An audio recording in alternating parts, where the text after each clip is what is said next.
Well, Shahid Khan's Jaguars could have had Kayvon Thibodeau. They took Travon Walker instead. And how about this? This popped up yesterday. At a time when there is increasing momentum pointing toward Urban Meyer returning to Fox, and Fox being completely unbothered by any of the things well documented and thoroughly discussed here and elsewhere that occurred during Urban Meyer's failed season as head coach of the Jaguars. Fox, and it's up to they can hire whoever they want to hire. One of these days, they may be hiring one of us, although I highly doubt it.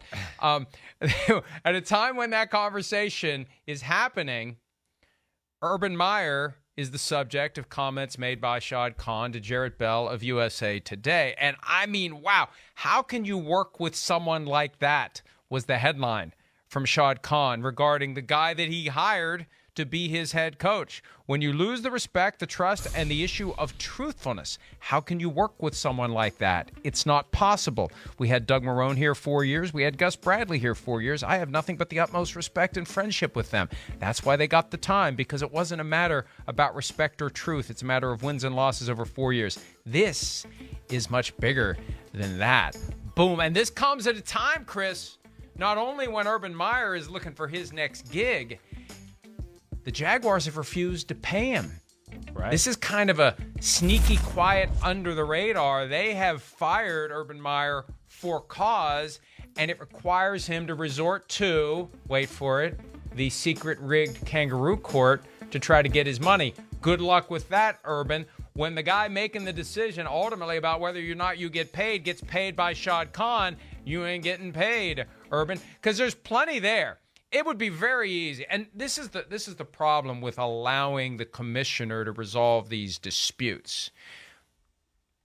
There's enough there to come to either conclusion, with cause, without cause. You could work your way through this set of facts. You could write 2 different letters that get to 2 different conclusions based on these same facts. You could say, well, look at what happened on the Thursday night. He didn't go back with the team. Look at the videos that embarrassed the team. Look at the allegations of kicking the kicker. You could go on and say there was cause. Or you could say, you know what? When you finally fired him, there really wasn't some incident that occurred that amounts to cause, and anything that happened before that, you forgave him by keeping him. If you wanted to fire him for cause, you should have fired him when he didn't come back with the team. You should have fired him when he kicked the kicker in August, not when it came to light 4 months later. So you could argue it either way, and that's why it's important to have an unbiased, independent person resolving these things, because someone with a bias is more likely to pick the path that caters to his bias, and the bias is the Jaguars are one of the teams that pay my salary, that hire me, that retain me. Of course there's a bias there. So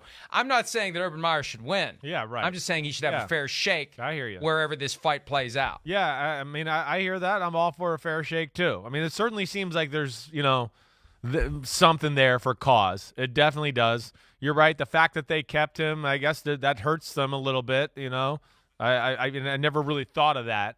But also, I something tells me there's probably another laundry list of things Urban Meyer did that we don't know about. Now, that's the other aspect of this as well.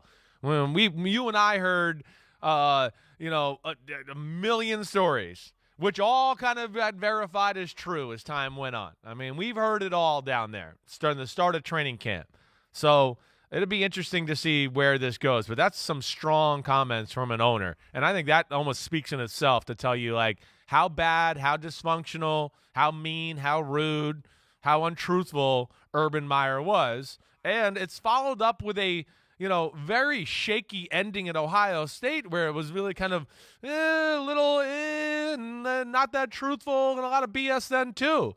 So that's where it's like a little bit of a double whammy of not a good look for Urban Meyer, now taking a new job with the new company. And you throw on that notion of bullying those around him, not just players. That's what I mean, right. And, the coaches, old school everybody. coaching, right? And I've got kicked in the ass back in 1975, but you know what, folks? It ain't 1975 anymore. Coaches don't go around kicking 10-year-olds in the ass because they're lollygagging at practice. So that has evolved out of the sport, but not for Urban Meyer. And just the bad-mouthing and the berating of his staff. Yes. Look, all year long last year, there were members of the staff who were talking to reporters about their concerns and gripes about the way Urban Meyer treated them. So something's wrong here. It's like what I say about Daniel Snyder and the Washington Commanders all the time. If you have allegation after allegation after allegation after allegation, regardless of what the truth is as to any of them, the fact that you have so many people who have been working for you who are motivated to make these claims, that becomes the problem. Yes. And with Urban Meyer, I don't know what's true and what's not true, but the fact that they hated him so much that it was a constant narrative of the things that he was saying and doing, allegedly. The fact that people felt compelled to take time out of their day to complain to reporters about Urban Meyer, that in and of itself is a toxic, dysfunctional situation, regardless of who's right or wrong on the individual allegations. No doubt. When you have people who are running to the press to put out their version of whatever it is that happened, that's not good. You either hired the wrong people or you're not treating them the right way. Right, running to the press, telling all other coaches in the league what's going on, how they're being treated. Players talking to other players in the league going, you can't believe this. Pete or Courtney, who in the back room, or James, whoever the hell is there today. I want the clip of what we just showed with Urban Meyer. It says it all. They win a game. He looks around. Nobody wants to celebrate with him. Nobody. He can't get a coach. He's looking around, pumping his fist. He's going, wait, does anybody want to celebrate our first win in 7 years here? And they're like, nope, not with you. Just let it ride. It's coming up. And that, to me, kind of says it all. It says it all. I think it might be right after this one where he kind of pumps his fist. But here it is. Hey, yeah, we won. Wait, does anybody care about me? Oh, anybody? Hey, bottom of the roster, 20, Thomas. Hey, thanks, sir. Oh, backup quarterback whose job depends on me like him. Great. Yes, all very happy. Oh, that's snarky, but not inaccurate. I remember in the preseason after they played the Saints on a Monday night, we were having some fun with these images of Urban Meyer who looked tormented. Right. And it's August. They haven't even played a game yet. And he had that demeanor of the guy who shows up for work thinking, what the hell did I do? Hi, I'm Mike Tirico, and thanks for watching. Make sure to hit subscribe for the latest news and highlights from NBC Sports.